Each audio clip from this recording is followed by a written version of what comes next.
Welcome dear student to this theory lecture of machining processes. In previous lecture we had seen the construction of simple lathe mechanism.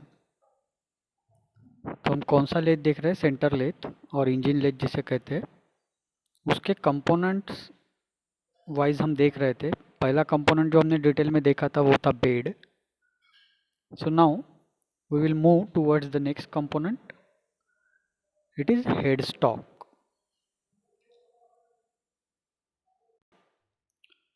So headstock is basically has driving mechanism for spindle, and it also has the power transmission mechanism to lead screw and feed rod. So that's why headstock is an important one. It is permanently mounted on the bed. The main function of headstock के सबसे main function क्या है? To support the spindle, जिसके ऊपर आपका चक या कोई भी वर्क होल्डिंग डिवाइस माउंट होता है. To carry the driving mechanism for work, spindle को रोटेट करने के लिए मैकेनिज्म, वो जनरली एक गियर बॉक्स रहता है या फिर cone pulley back gear system होता है. To transmit power to the different parts of lathe, power अरे थांबा ना, मदत काय झालं?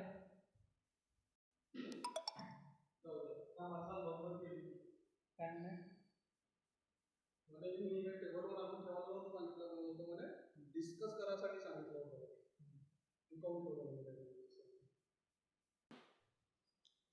सो transmit power to the different parts of lathe means generally वो कौन से पार्ट होते हैं? लीड स्क्रू और फीड रॉड. और उसी से जो पावर होती है वो कहाँ से जब कहाँ पर जाती है?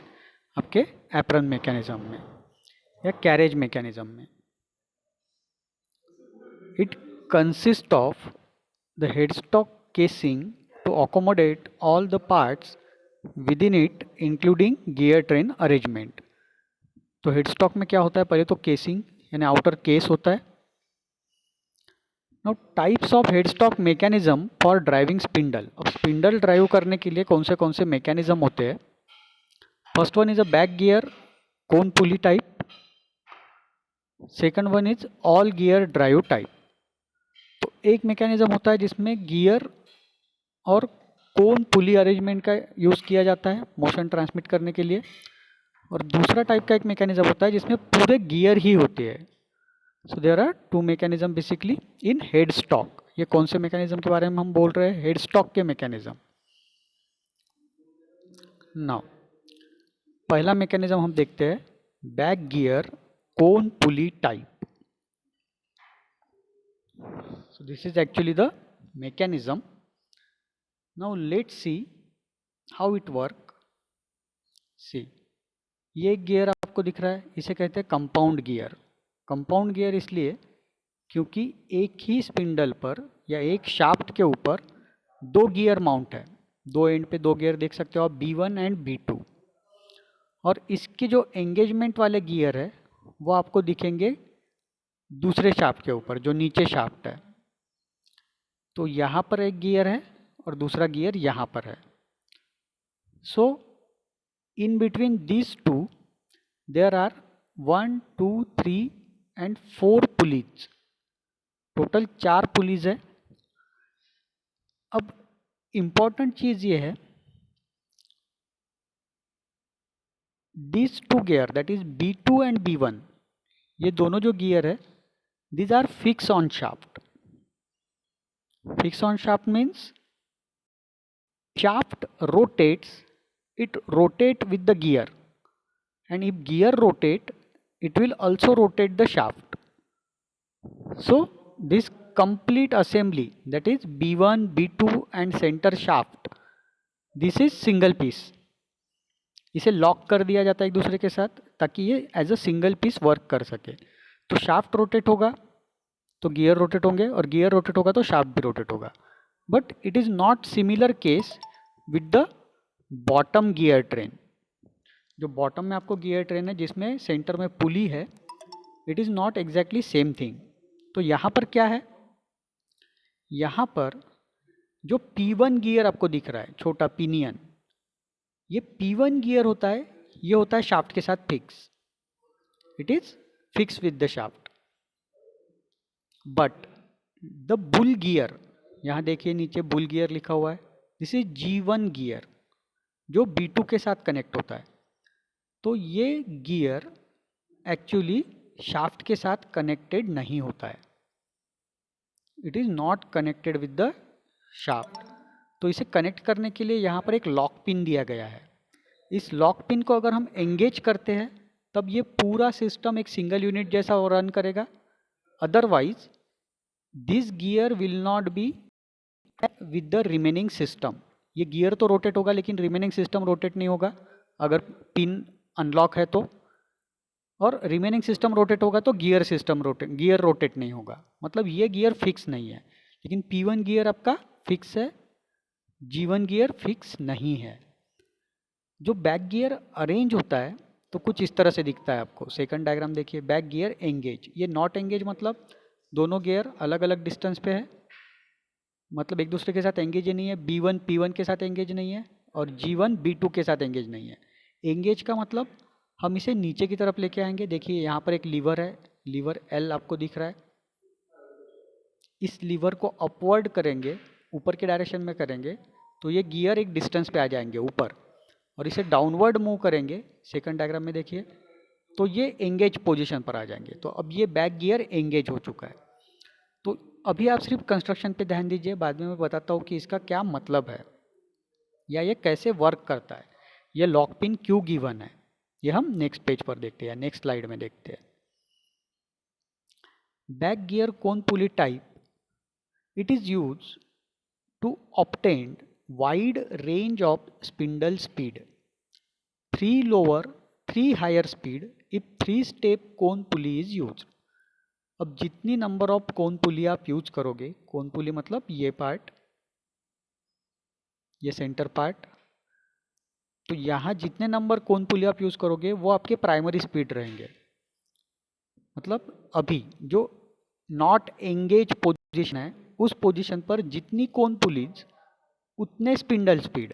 स्पिंडल कहाँ पर आपका, ये कोन पुली वाले शाफ्ट पर आपका स्पिंडल अटैच होगा, तो इस स्पिंडल का स्पीड आपके कोन पुली के ऊपर रहेगा। जैसे पुली सिस्टम का स्पीड हम कैसे डिसाइड करते हैं, अगर एक पुली है यहाँ पर और दूसरी पुली है यहाँ पर और ये बेल्ट ड्राइव से कनेक्टेड है, तो depending upon which pulley is transmitting to which pulley, अगर इस पुली को मैं रोटेट करता हूँ तो ये स्मॉलर है डायमीटर में, और इस पुली को मैं रोटेशन ट्रांसमिट करता हूँ थ्रू द बेल्ट, तो ये कैसा है, ये लार्जर है। If you are transmitting the motion from smaller pulley to larger pulley then your speed will be reduce, और वाइस वर्सा, अगर मैं इसे रोटेट करता हूँ और मोशन ट्रांसमिट करता हूँ स्मॉलर पुली को, तो लार्जर पुली टू स्मॉलर पुली आपका आउटपुट मोशन क्या हो जाएगा, इंक्रीज हो जाएगा। उसी तरह से आप यहाँ पर देख सकते हो कि अलग अलग डायमीटर की पुलीज है तीनों, तो स्मॉलर लार्जर लार्जर, तो depending upon which pulley you select you will get different spindle speed here. आपको स्पिंडल स्पीड अलग मिलेगा जो पुली आप सिलेक्ट करोगे। अभी बैक गियर का यहाँ पर कोई भी यूज नहीं है, ये डिसएंगेज पोजीशन है, तो इसे कहते हैं बैक विदाउट बैक गियर आपको 3 प्राइमरी स्पीड मिलती है। नाउ बैक गियर एंगेज करने के बाद due to gear ratio of this back gear you get 3 secondary speed, क्योंकि अब गियर भी एंगेज हो चुका है और पुली भी है, तो दोनों का कॉम्बिनेशन में स्पीड आपको मिलेगा। तो कैसे मिलेगा थोड़ी देर बाद देखते हैं हम।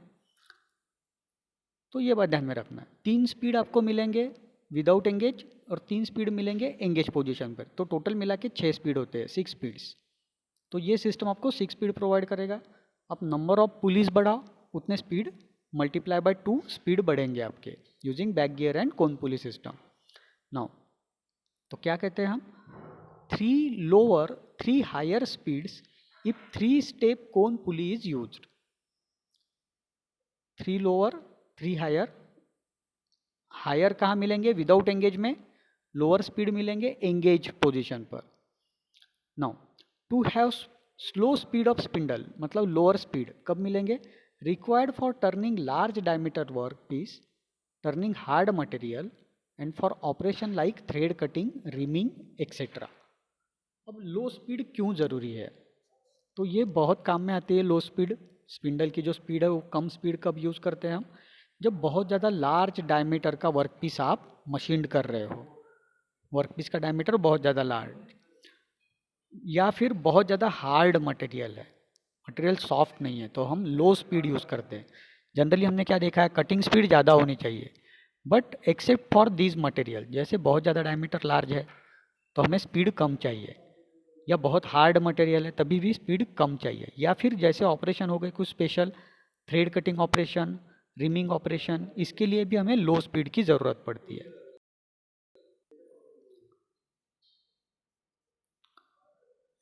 नाउ कंस्ट्रक्शन देखते हैं. वैसे तो मैंने आपको डायग्राम में समझाया है, लेकिन अभी थ्योरेटिकली देखते हैं उसे. It consist of freely revolving cone pulley mounted on head stock spindle. क्या है? This cone pulley is freely revolving, मतलब शाफ्ट के साथ कनेक्ट नहीं है. शाफ्ट अलग मूव हो रहा है, कोन पुली अलग मूव हो रही है, तो ये कनेक्शन में नहीं है एक्चुअली, तो ये फ्रीली रिवॉल्विंग है. द पिनियन P1 जो छोटा पिनियन है कोन पुली के साथ अटैच है, is permanently attach to the cone pulley. वो कोन पुली के साथ अटैच होता है, यानी वो पुली के साथ ही अटैच होता है. P1 पिनियन जो छोटा पिनियन है. The gear G1 called as bull gear is keyed to the spindle. अब जो G1 गियर है, यानी जो लार्ज गियर है कोन पुली के साइड में, देखिए यहाँ समझाता हूँ मैं. जो आपके राइट हैंड में है वो P1 है. ये P1 इस कोन पुली के साथ परमानेंटली अटैच है. G1 जो है, ये लार्ज गियर जो आपके लेफ्ट हैंड साइड में है, वो स्पिंडल के साथ परमानेंटली अटैच है. एक बात ध्यान में रखिए, ये स्पिंडल के साथ कनेक्टेड है. कोन पुली और P1 स्पिंडल के साथ कनेक्टेड नहीं है. Only G1 is connected with the spindle. Lock pin is provided to engage the bull gear with cone pulley. जब आप लॉक पिन को एंगेज करते हो या लॉक पोजीशन में रखते हो, तो आपका जो बुल गियर है, लार्जर गियर है लेफ्ट हैंड साइड वाला, वो टोटल सिस्टम के साथ एंगेज हो जाता है. मतलब कोन पुली और P1 इसके साथ वो सिंगल पीस बन जाएगा. मतलब अब तीन चीज़ें एक दूसरे के साथ कनेक्ट हो जाएगी. एक तो कोन पुली और पिनियन P1, साथ में बुल गियर और शाफ्ट, तो अब पूरा का पूरा यूनिट एक सिंगल यूनिट हो जाएगा. In order to transmit the motion from the step cone pulley to spindle to obtain direct speed, a lock pin is introduced into hole provided on the face of the cone pulley. This lock pin engage the bull gear G1 with the cone pulley. तो पहले क्या करेंगे? हम lock pin को engage करेंगे. Lock pin को engage किया तो नीचे का जो सिस्टम है जिसके ऊपर कोन पुलीज है, वो एक सिंगल यूनिट बन जाएगा लॉक पिन को एंगेज करने के बाद. Generally step pulley is provided with 3 step to get 3 direct speed and 3 lower speed by engaging back gear. तो इन जनरल 3 पुलीज होती है छोटे छोटे स्टेप में, और उससे आपको 3 डायरेक्ट और 3 लोअर स्पीड मिल सकते हैं. A cone pulley is driven by means of a belt by an electric motor. तो कोन पुली का डायमीटर आप जैसे कम करते जाओगे वैसा आपका स्पीड बढ़ते जाएगा. डायमीटर जैसे बढ़ाते जाओगे वैसा स्पीड कम होते जाएगा. The back gear can be engage by taking log pin out, disconnecting cone pulley and bull gear and engaging the back gear B1 and B2 with P1 and bull gear respectively by shifting back gear engagement handle. तो अब हम क्या कर रहे हैं engagement के लिए, फिर से देखते हैं डायग्राम में। देखिए, सबसे पहले तो इस पुली को डिसएंगेज कर देते हैं या अनलॉक कर देते हैं, मतलब इस लॉक पिन को अनलॉक कर देते हैं। दूसरा, अब लॉक पिन को अनलॉक कर दिया तो क्या हो जाएगा, अब स्पिंडल और G1 एक सिंगल यूनिट है और P1 और कोन पुली सिस्टम एक दूसरा यूनिट है जो फ्रीली रोटेट हो सकता है स्पिंडल शाफ्ट के ऊपर। वो स्पिंडल शाफ्ट के साथ कनेक्टेड नहीं रहेगा। अभी स्पिंडल शाफ्ट के साथ कनेक्टेड क्या है, आपका एक ही गियर है, दैट इज G1 गियर। तो ये टोटल हम दो चीज़ें कर रहे हैं। पहला तो लॉक पिन को अनलॉक पोजीशन पर ला रहे हैं। दूसरा, ये जो लीवर है इसको डाउनवर्ड पोजीशन में ले जा रहे हैं ताकि B1 P1 के साथ एंगेज हो जाए और B2 जो है G1 के साथ एंगेज हो जाए। तो ये कर रहे हैं, मतलब अगर B1 रोटेट होता है तो P1 रोटेट होगा, P1 रोटेट होता है तो पुली रोटेट होगी, लेकिन G1 या स्पिंडल दोनों भी रोटेट नहीं होंगे क्योंकि हमने पिन को अनलॉक करके रखा हुआ है।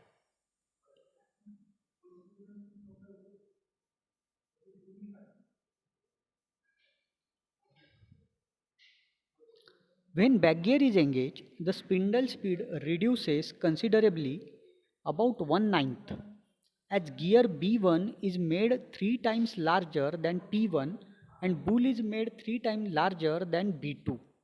तो टोटल जो आपका एक्चुअल में विदाउट एंगेजिंग बैक गियर जो स्पीड मिलता था डिवाइड बाय 9, इतना का स्पीड कम हो जाता है।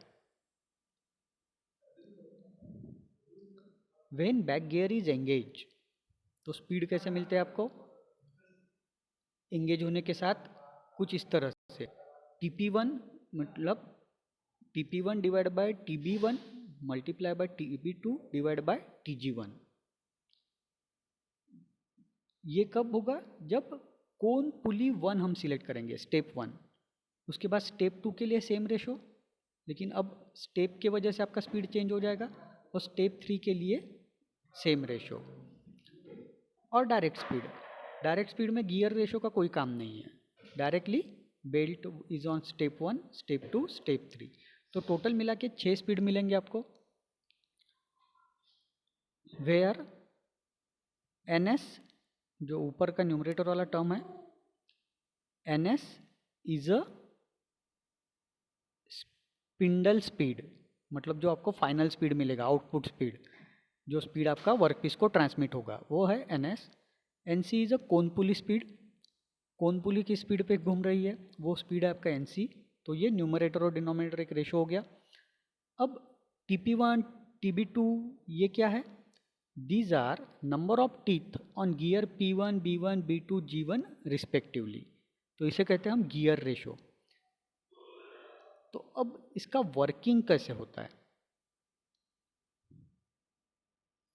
ऑल गियर से पहले हम एक बार फिर डायग्राम में वर्किंग देखते हैं कि मोशन कैसे ट्रांसमिट होता है और स्पीड में आपको रिडक्शन क्यों मिलता है। Again going to the diagram. अब देखिए, सबसे पहले क्या रोटेट हो रहा है, आपका पावर आ रहा है कुछ इस तरह से, सपोज यहाँ पर है, इस बेल्ट के साथ मोटर कनेक्टेड है, तो सपोज दिस इज मोटर। तो आपका मोटर रोटेट होगा, मोटर सबसे पहले रोटेट करेगा कोन पुली को। अब कोन पुली रोटेट होना स्टार्ट हो गया। Now due to cone pulley as P1 is attach with cone pulley, आपका P1 कोन पुली के साथ अटैच है तो P1 भी रोटेट होना स्टार्ट होगा। लेकिन ध्यान में रखिए, हमने पिन को अनलॉक पोजीशन पे रखा है तो स्पिंडल अभी भी रोटेट नहीं हो रहा है। क्या क्या रोटेट हो रहा है, कोन पुली और P1। अब देखिए, P1 कनेक्टेड है B1 के साथ, तो P1 की वजह से B1 रोटेट होगा। Now B1 is mounted on the same shaft with B2, और ये पूरा एक सॉलिड यूनिट है, B1 शाफ्ट B2। तो B1 रोटेट होता है तो शाफ्ट रोटेट होगा, शाफ्ट रोटेट होता है तो B2 भी रोटेट होगा। Now the B2 is engage with G1। अब B2 आपका G1 के साथ एंगेज है तो B2 आपका रोटेट करेगा G1 को। अब G1 रोटेट हो रहा है, डायरेक्टली वो रोटेट नहीं हो रहा था, तो ऐसा वो घुमा के थ्रू द बैक गियर आप मोशन ट्रांसमिट कर रहे हो। That's why we are taking this gear ratio P1 B1 B2 G1, ये गियर रेशो हम कंसिडर कर रहे हैं। अब G1 रोटेट होगा तो G1 एक सिंगल यूनिट है विद द शाफ्ट, जो स्पिंडल शाफ्ट है इसका साथ, और G1 के साथ रोटेट होगा आपका स्पिंडल। तो इस तरह से मोशन ट्रांसमिट होता है। विदाउट एंगेजमेंट में आपके बैक गियर का कोई मतलब ही नहीं है। डायरेक्टली मोटर से आपका पहले पुली रोटेट होगा, सबसे पहले पुली के साथ सारा का सारा स्पिंडल के साथ पूरा आपका सिंगल यूनिट है, तो पुली के साथ ये पूरा का पूरा यूनिट रोटेट होना स्टार्ट हो जाएगा। तो ये सिंपल हो गया। लेकिन यहाँ पे मोशन कैसे ट्रांसमिट होता है? टू द पुली, पुली से P1, P1 से B1, B1 से इस शाफ्ट के थ्रू B2, और B2 से G1, और G1 से स्पिंडल। इस तरह से मोशन ट्रांसमिट हो रहा है। तो मुझे लगता है ये थोड़ा बहुत क्लियर हो गया होगा आपको कि बैक गियर किस तरह से वर्क करता है। बैक गियर के लिए एक लीवर दिया जाता है, उस लीवर को एंगेज करने के बाद बैक गियर एंगेज हो जाता है, और साथ में आपको गियर G1 को भी लॉक अनलॉक करने के लिए पिन दी जाती है। तो इस तरह से आपको 3 पुली के साथ 6 स्पीड मिलेंगे, 6 स्पीड। और अगर आप 4 पुलीज यूज़ करते हो तो टोटल 8 स्पीड मिलेंगे। आप पुली बढ़ाते जाओ, मल्टीप्लाई बाय 2, आपको स्पीड मिलते जाएंगे। तो ये हो गया एक simple mechanism for obtaining variable speeds. Now we will see some one complicated mechanism. It is called as all geared type of spindle arrangement. अब देखिए यहाँ पर आपको पुली दिख रही है, लेकिन ये पुली स्पीड अरेंजमेंट में कोई भी चेंज नहीं करती है, इसलिए इसमें हम पुली को as a part of speed arrangement नहीं कंसिडर करते। तो यहाँ ये पुली आपकी डायरेक्टली मोटर के साथ कनेक्टेड होती है।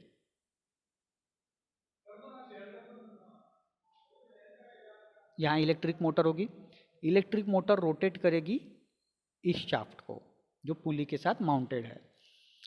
अब इस शाफ्ट पर आपको 3 गियर दिख रहे हैं, A B C।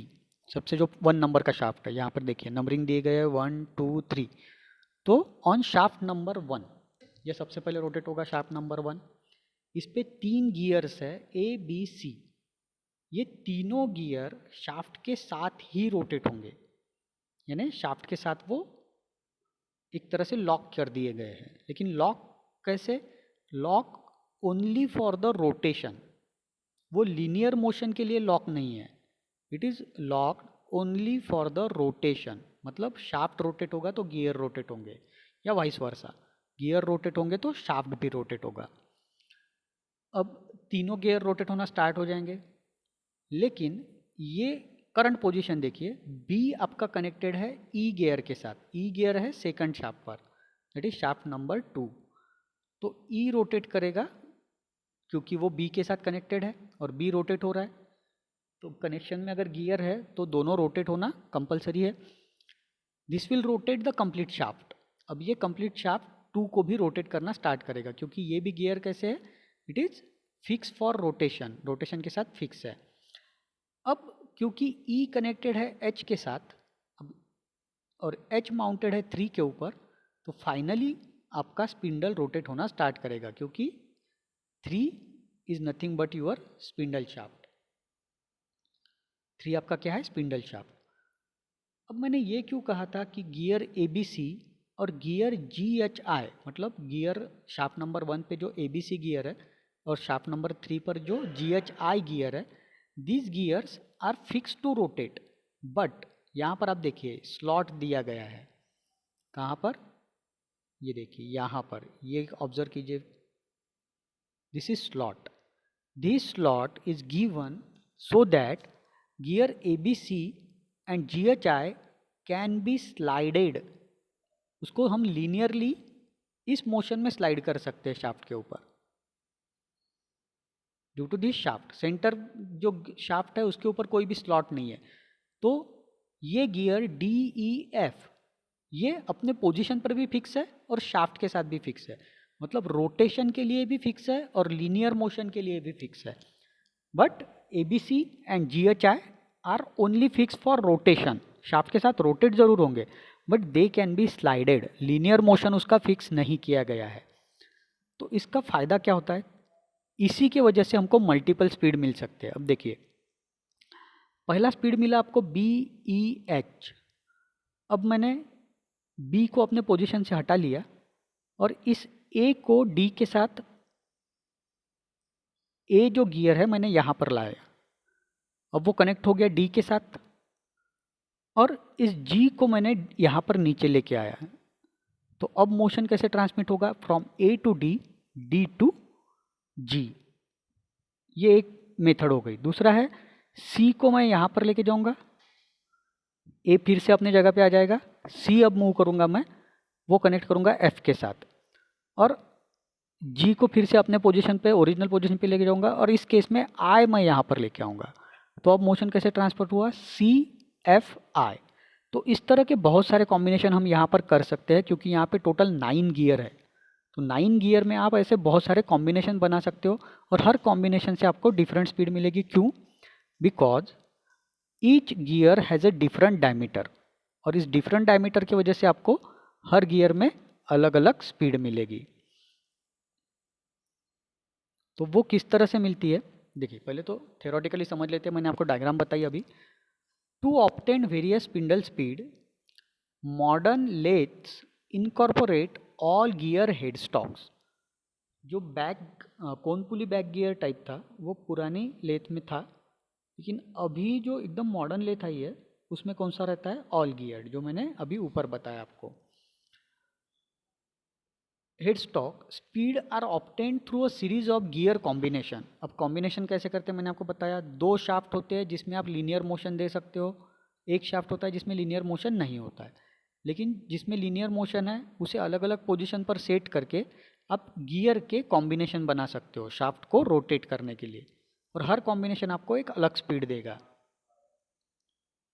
The different mechanism commonly used in all gear headstock are sliding gear mechanism, gear को स्लाइड करके अपनी जगह से, जैसे अभी मैंने बताया था लीनियर मोशन दे सकते हो उसे, तो उसे क्या कहेंगे हम? Sliding.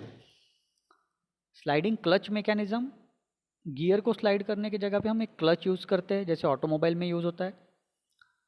Combination of about to, या इन दोनों का कॉम्बिनेशन में आप यूज़ कर सकते हो। हमने जो एग्जाम्पल लिया है वो सबसे सिंपल वाला है। वो कौन सा है? स्लाइडिंग गियर मैकेनिज्म, जो डायग्राम था। 9 speed of all gear drive type headstock is shown in the figure, driven by constant speed motor। जो अभी हमने डायग्राम देखा था उसमें टोटल 9 गियर्स है, तो जितने गियर्स है उतने नंबर ऑफ स्पीड आप ऑब्टेन कर सकते हो। वो कैसे? It consist of gear GA1, GB2, GB, GC, मतलब gear ABC, G stand for gear, तो ये हो गया gear ABC, mounted on splined shaft. Splined shaft मतलब स्लॉटेड शाफ्ट होता है, उस पर मैंने आपको स्लॉट दिखाया था। उस स्लॉट के थ्रू आप उसे रोटेट कर सकते हो, सॉरी रोटेट नहीं, लीनियर मूवमेंट दे सकते हो गियर्स को। And can be slide to engage with gear